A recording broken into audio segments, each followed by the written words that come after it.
ça commence maintenant, oui. Je commence maintenant. J'ai décidé d'ouvrir. Ça commence maintenant, oui. Je commence maintenant. Ah בוקר טוב à tous. אני מקשר לעצמי לך צדיקים אמיתיים שבדורנו לך צדיקים אמיתיים שרדי הפוך כתבנו הקדוש צדיק יסוד עולם נחל נובע מכוח חוכמה רבנו רבי נחמן נציגי ושמחה נוח חוכמה נחמן מאומן זכותו יגן עלינו מגדל ישראל אמן. בוקר טוב à tous, בעזרת השם וסייעתא דשמיא, que ces paroles de Torah soient aide à la réfoua chez les mains de Meir ben Masouda Ruth, Sarah Bat Sassia, de Sarah Taleb et Efrat Myriam, de David ben Mani, de Itamar, enfin ça va un peu mieux, Itamar Israël, ben Dalia Hélène, Baruch Hashem, et aussi pour la Ledakala.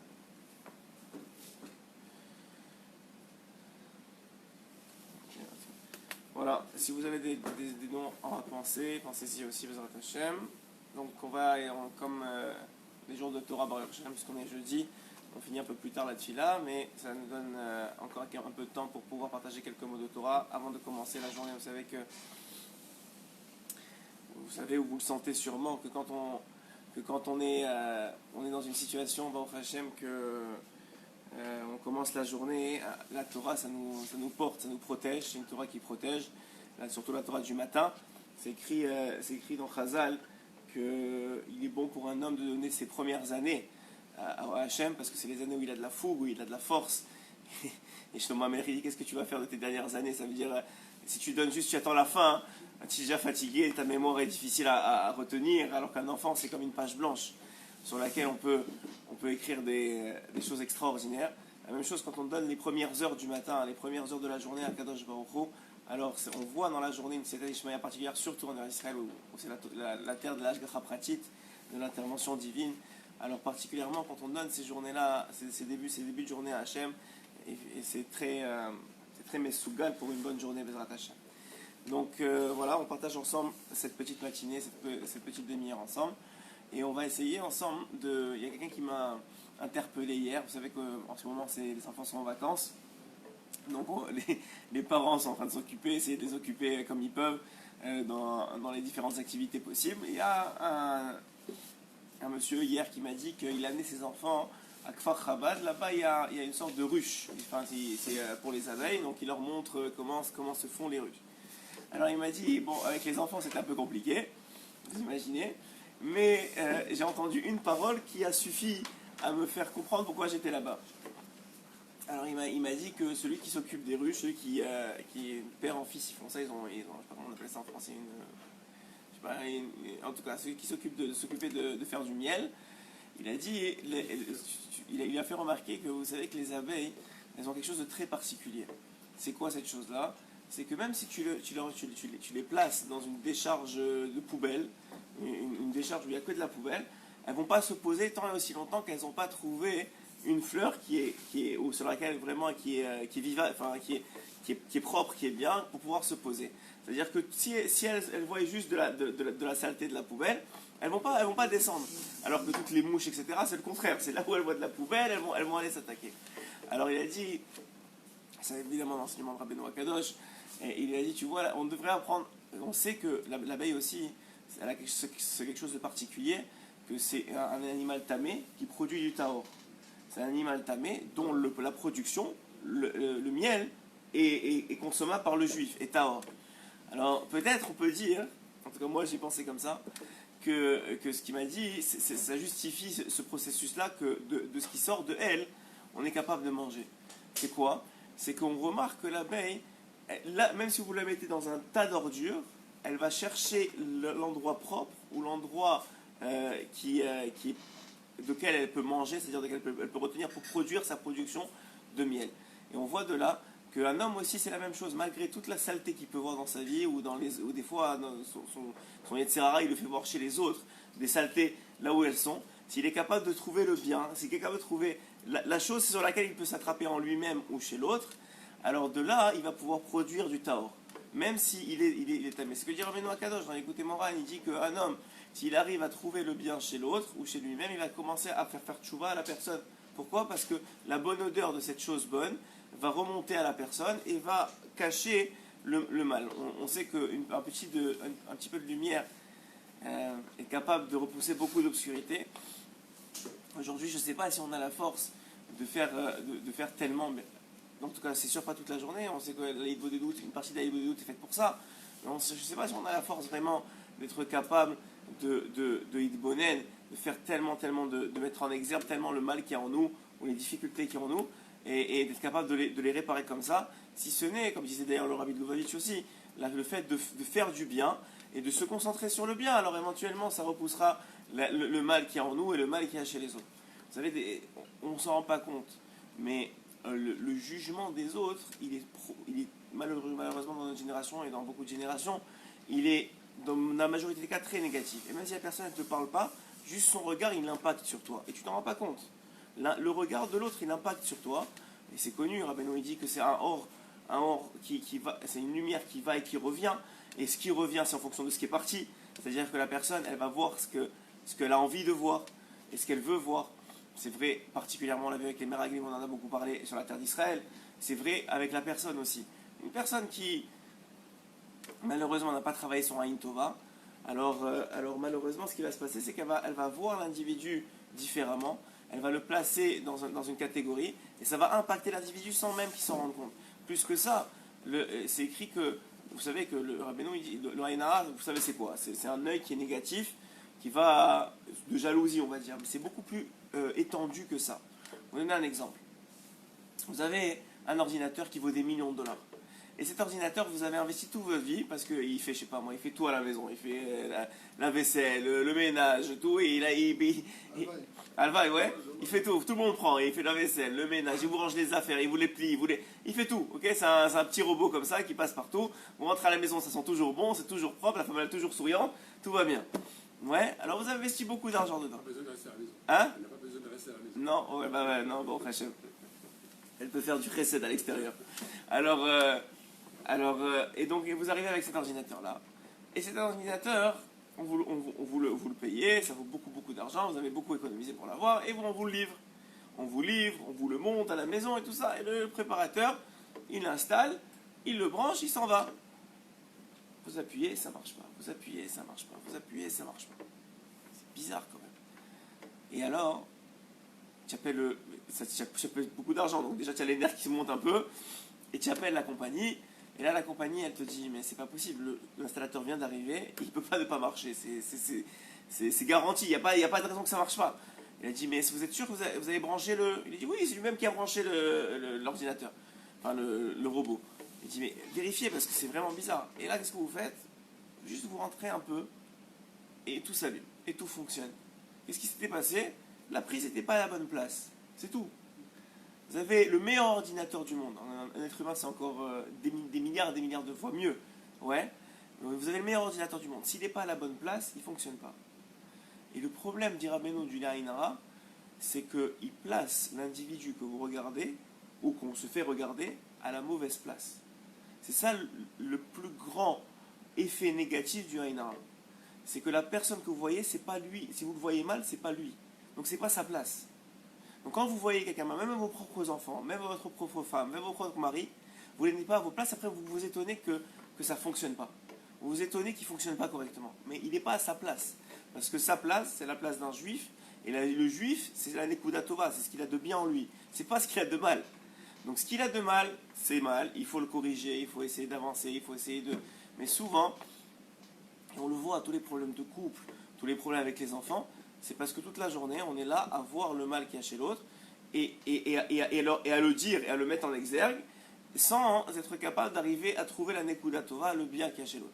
Vous trouvez, je sais pas moi, vous avez tout de suite, vous avez une situation, vous rentrez chez vous, les enfants écrient, et votre femme, elle est sur son téléphone. Qu'est-ce que vous voyez tout de suite?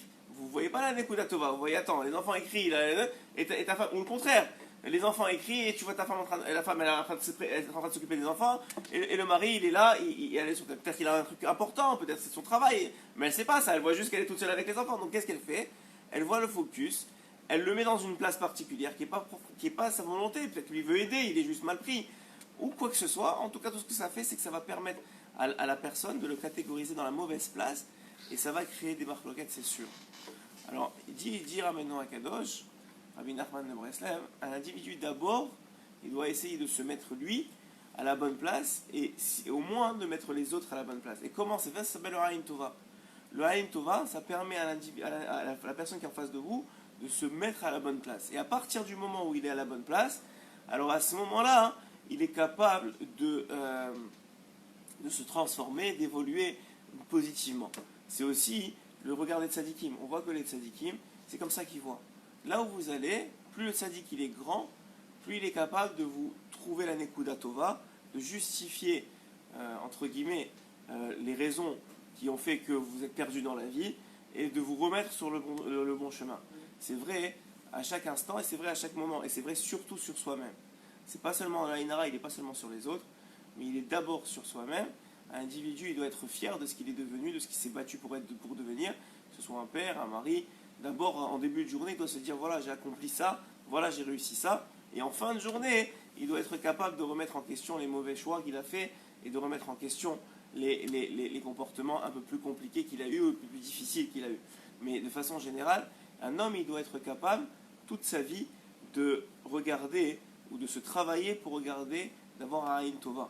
D'avoir un Aïn Tova, et le Aïn Tova, il va influencer positivement sur son cœur. Vous savez que dans la Mishnah, elle dit qu'il n'y a pas plus grand qu'un Lev Tov. Il n'y a pas plus grand qu'un cœur bon. Mais comment on fait pour avoir un cœur bon?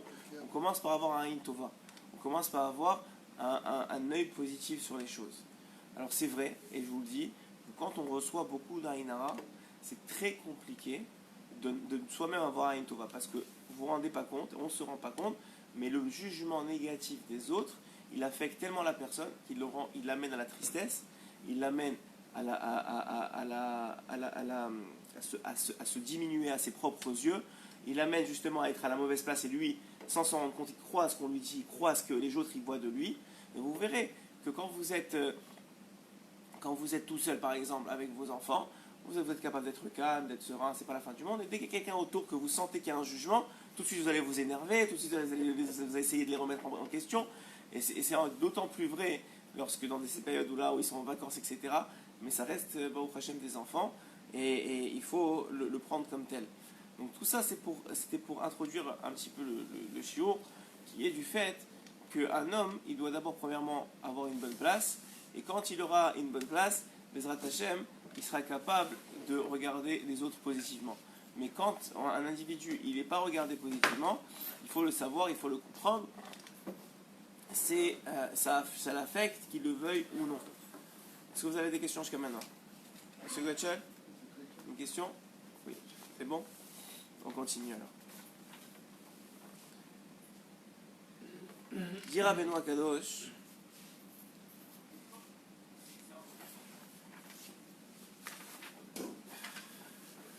Une chose qui est assez incroyable, qui est des fois difficile à comprendre, mais Sugal Yoter Labanim.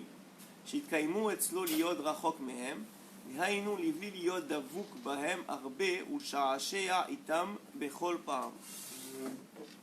Dit Rabbeinu Akadosh vis-à-vis des enfants, il est bon, il est préférable que la personne elle soit pas trop collée à eux.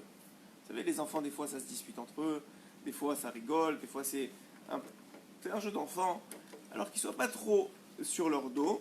דהיינו לבלי להיות דבוק בהם הרבה et pas tout le temps être en train de jouer avec eux.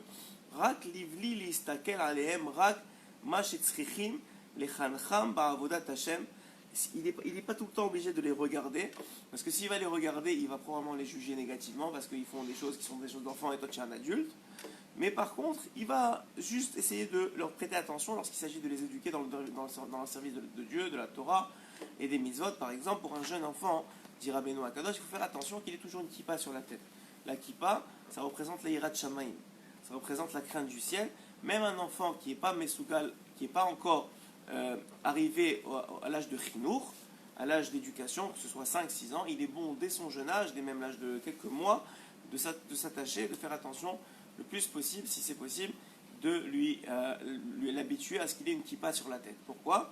Parce que c'est rapporté que ça représente la kippa, ça rappelle la présence divine, même si nous on s'en rend plus compte parce qu'on l'a toute la journée, mais ça influence positivement la personne qui a une présence divine, et ça lui amène l'Eirat Shamaim. Donc quand vous voyez un enfant qui n'a pas de kippa, gentiment vous allez lui dire, oh il n'y a pas de kippa sur la tête, oh t'as oublié ta Eirat Shamaim, comme le faisait la mère du Rav Shar. La mère du Rav Shar, lorsqu'il n'avait pas de kippa sur la tête, c'est rapporté, ça lui arrivait, oui. Vous voyez, comme quoi c'était aussi un enfant. Et ça lui arrivait. Et la mère du Rav Shai lui dit, ah, où elle était Hirat Shamaim? Ça veut dire elle l'habitue à comprendre gentiment. Donc ça, oui, il faut être derrière ses enfants pour ces choses-là, tranquille, gentiment. Mais lorsqu'il s'agit de jouer avec eux ou d'intervenir dans des jeux qui sont les leurs par rapport à leurs frères et sœurs, c'est préférable, dit Rabbeinu Akadosh, de prendre du recul, parce que, un, ça n'affecte pas positivement la relation que vous avez avec votre enfant, qui, des fois, il ne s'agit pas de les éduquer ou de jouer avec eux positivement, c'est-à-dire pour les construire, mais simplement pour les reprendre, etc. Ça crée que l'enfant, puis il y a tellement d'occasions de reprendre l'enfant tous les jours, que des fois, souvent, ça va créer une sorte de stress et une sorte de conflit avec l'enfant, qui n'est pas positif pour son éducation dans la Hirat Shamayim. Ça, c'est la première chose. רק ליבי יסתכל עליהם רק מה שצריכים לכוונה בעבודת השם, כשמתחילים להתגדל, אבל לא ישתעשע בהם הרבה, et pas trop être dans l'amusement avec eux. C'est une chose qui est rapportée par Rabbeinu Akadosh, qui des fois est mal compris. Quand il s'agit de construire, encore une fois, on parle beaucoup d'éternité en ce moment, c'est le shiur du côté moral qu'on fait en ce moment, mais il faut, et c'est dommage, de se perdre. Aujourd'hui, les enfants, et même les parents, vous voyez, vous allez aujourd'hui dans des parcs d'attractions en Israël ou ailleurs, c'est plein, les gens ils sont prêts à attendre des heures pour faire un seul jeu d'attraction, et on voit que malheureusement on est dans l'ordre des chikra, on est dans le monde du mensonge, et les gens ils priorisent pas ce qu'il y a de la vérité, ce qui va pérenniser, ce qui va construire, et on s'inclut dedans, que des fois on croit qu'on montre de l'amour à nos enfants par leur acheter des meilleurs parcs d'attractions, ou les amener dans les meilleurs endroits. Mais c'est pas comme ça qu'on construit une relation avec ses enfants. Humblement, je dis ça. C'est pas par jugement, chas v'shalom, bien au contraire. On est tous dans une génération qui est une génération de consommation. Mais c'est pas ça que l'enfant va se rappeler. C'est pas ça qui va construire l'enfant. Ce qui va construire l'enfant, c'est l'investissement que vous avez avec lui dans une relation qui est une relation de construction, une relation d'amour, une relation de respect, une relation de soutien.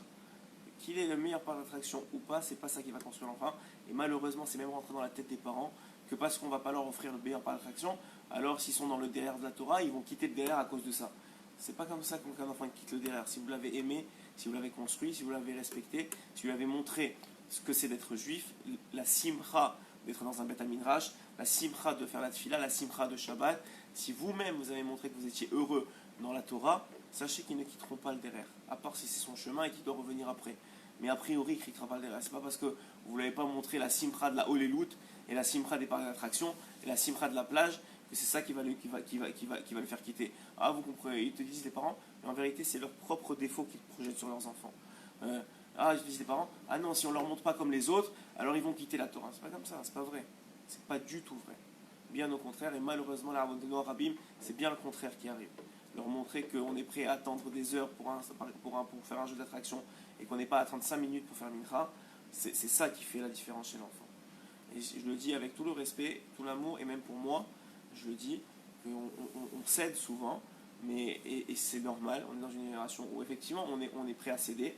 Il ne faut pas oublier ce qui est l'essentiel, et ce qui est le tafel, ce qui construit l'éternité, et ce qui est là pour ce monde-ci. C'est bien de vivre aussi dans ce monde-ci, et on peut rattacher ce monde-ci au Lamaba. Quand vous allez faire un parc d'attractions, vous allez faire un zoo, vous êtes capable de mettre Hachem dans la situation, vous êtes capable de faire Mikra aussi dans ces endroits-là, de montrer qu'on priorise aussi Hachem dans ces endroits-là, de montrer, de rappeler aux enfants de dire merci à Hachem lorsqu'ils font des jeux ou lorsqu'ils sont en vacances, de rappeler aux enfants que la priorité c'est le respect d'autrui.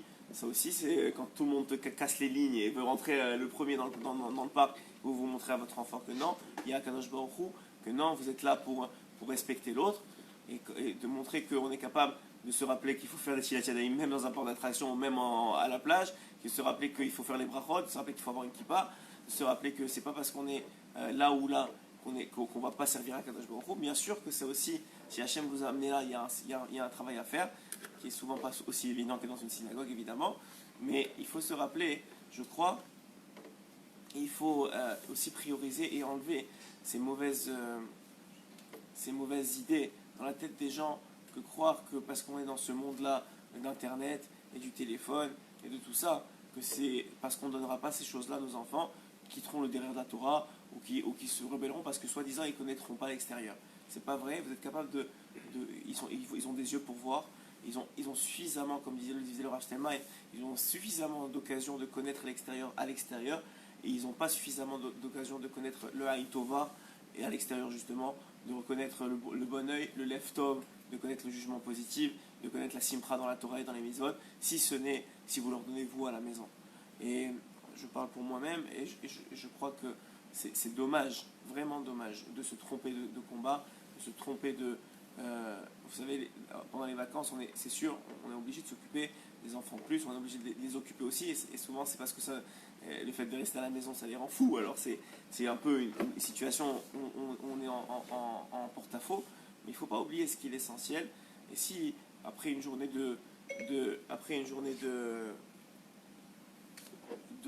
sortie, le coucher, il se fait dans les cris, ah maintenant ça y est, on vous a sorti, alors vous allez dormir, et eux ils sont là, et vous avez malheureusement pas gagné grand chose dans la journée.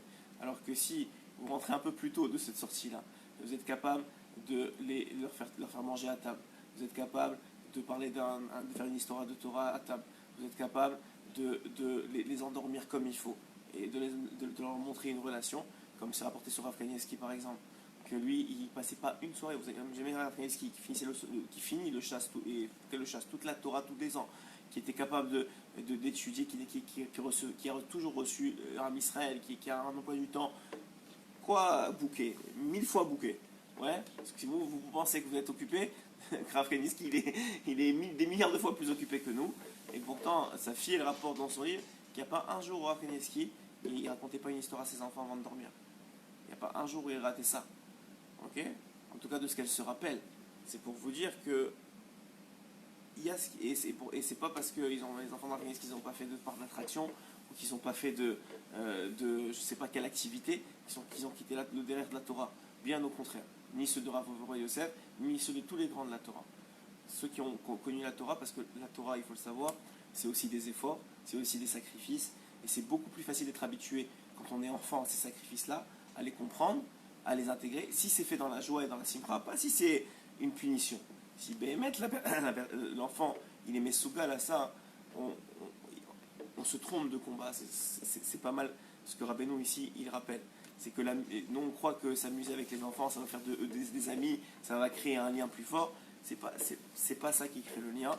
Au contraire, c'est le fait que l'enfant il a du respect pour vous, c'est le fait qu'il vous a en estime, c'est le fait qu'il sache que sa priorité pour lui, c'est vous.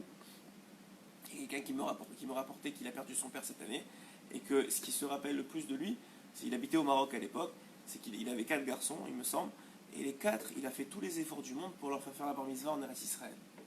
Et il s'est endetté, il a fait des choses extraordinaires, et il a dit, 3 maintenant sont déjà en Eretz Israël, ils vivent en Eretz Israël, bon, l'autre il est en Koutz Laret, mais ils ont tous eu de cette Messirut Nefesh du parent face à l'enfant, et de cette Messirut Nefesh, ils ont eu une relation forte qui s'est créée, et c'est ça qui se rappelle aujourd'hui, de la Messirut Nefesh que le parent il a fait pour l'enfant.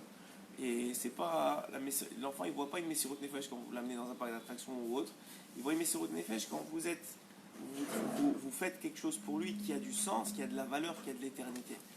Quand vous l'amenez, et quand vous prenez des efforts pour lui enseigner de la Torah qui va lui rester à 120 ans, ou quand vous prenez des efforts pour le construire dans l'amour, quand vous prenez ça, alors effectivement ça va rester.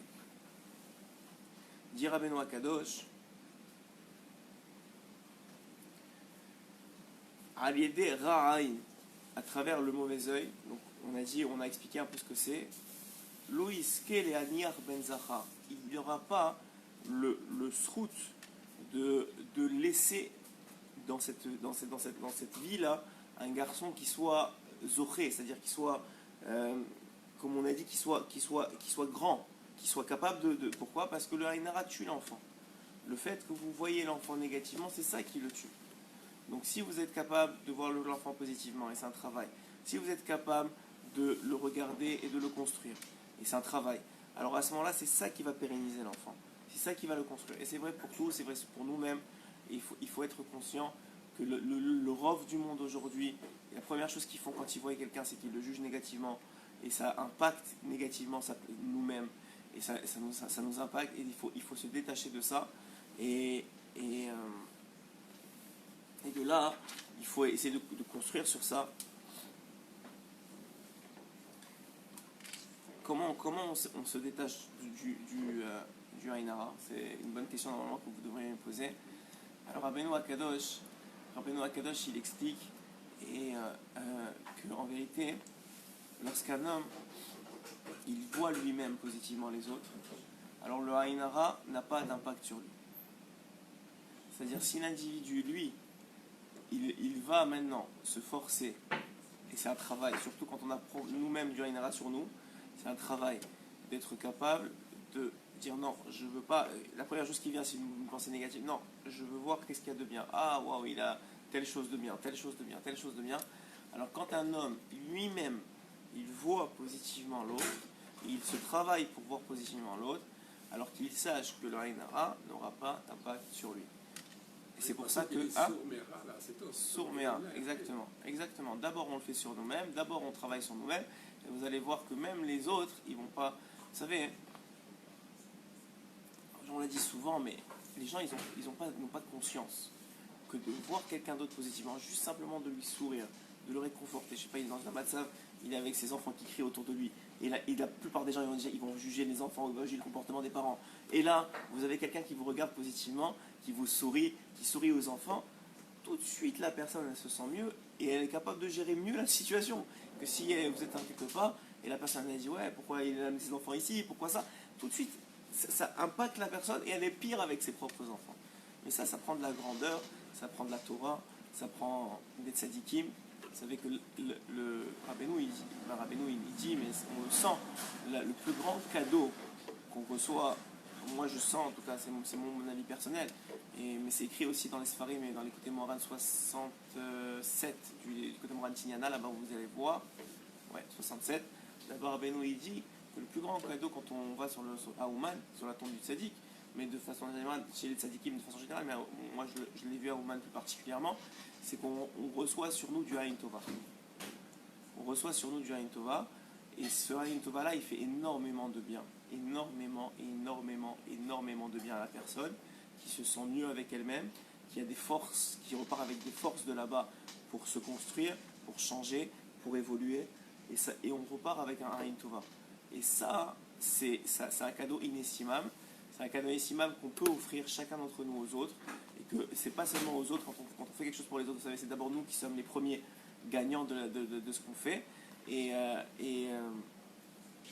Béhémet, on voit de là que c'est un principe fondamental dans la vie d'un homme, que Béhémet, on se retrouve dans des situations où si on est capable de travailler sur cet aspect-là dont on en a parlé aujourd'hui, d'être capable de voir le bien chez l'autre, de juger positivement, d'être capable de voir, d'avoir nous-mêmes du Aïn Tova. Alors le Aïn, c'est comme un barzel, un clipat de barzel qu'on met sur nous et on est protégé de tous les effets négatifs. La Gemara, elle dit 99%. Il y avait un Rav, un Tana qui est rentré dans un cimetière, il a dit 99% des gens qui sont partis de ce monde ici, c'est à cause du Aïn Hara.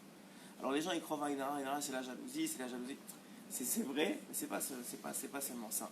C'est surtout que la personne qui te regarde mal, elle te met dans une place qui ne t'appartient pas, qui n'est pas la tienne.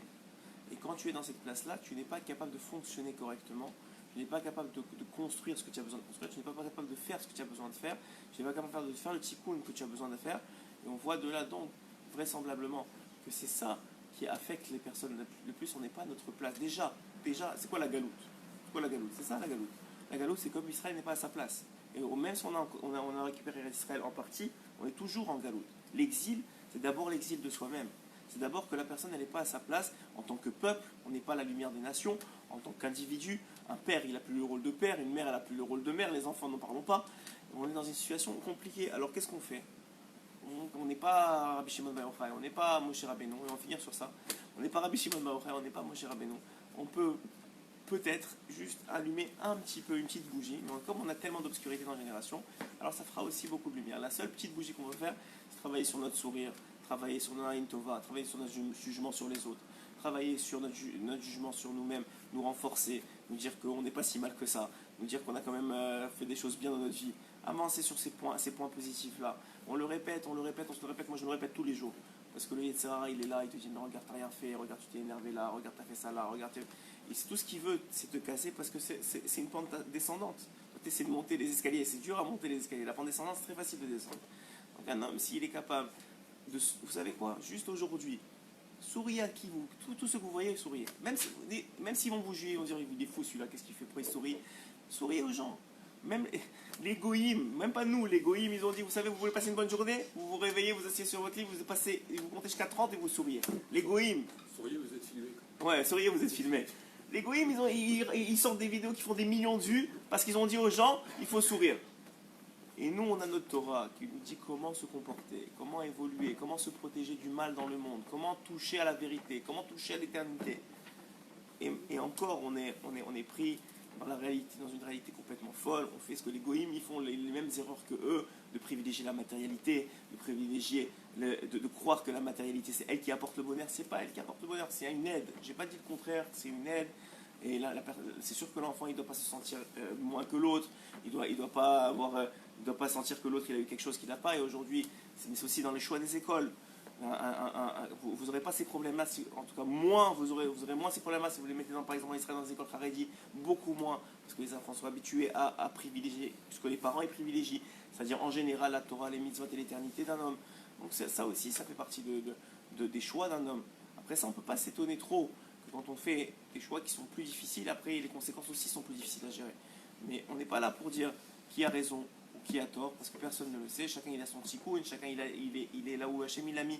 Mais là, ce qu'on peut faire, nous, c'est travailler un petit peu sur la lumière qu'on est capable d'apporter aux autres, un sourire, une écoute tova, juger positivement l'autre. Quelqu'un il est mal pris, vous êtes tout seul, il est à la banque, il est avec sa fille ou son fils, ou ses enfants, ils sont en train de faire du balagan, au lieu de juger, allez voir, vous avez besoin d'aide, souriez-lui, et donnez je sais pas, vous avez un bonbon dans la poche, vous avez quelque chose, donnez à l'enfant. Ça va aider l'autre. Et vous savez pas, on n'a pas le sahar des mitzvot. On ne sait pas, Hachem ne nous a pas dit ça vaut des millions et ça vaut des milliards. Personne ne nous a dit. Peut-être que le fait que vous avez aidé cette personne-là à la banque, ou je ne sais pas où vous étiez, ou chez le médecin, ou je ne sais pas où vous étiez, vous lui avez donné un peu plus de force pour tenir la journée. Vous ne savez pas, peut-être ça vaut beaucoup plus que n'importe quelle autre mitzvah que vous auriez fait dans la journée. On ne sait pas ces choses-là. Ce qu'on sait, c'est qu'on a très peu de force aujourd'hui et on a beaucoup d'obscurité. Et l'obscurité, elle est amenée principalement par le jugement négatif, elle est par le Aïnara. Et si un homme, on est capable, 1 plus 1 plus 1, de changer, de mettre un petit peu de lumière dans ce quotidien-là, alors vous aurez gagné énormément. D'abord d'avoir amélioré le monde, d'avoir fait plaisir à Kadosh Baruch Hu, et surtout d'avoir aidé l'autre. Amen, Kenny Ratson.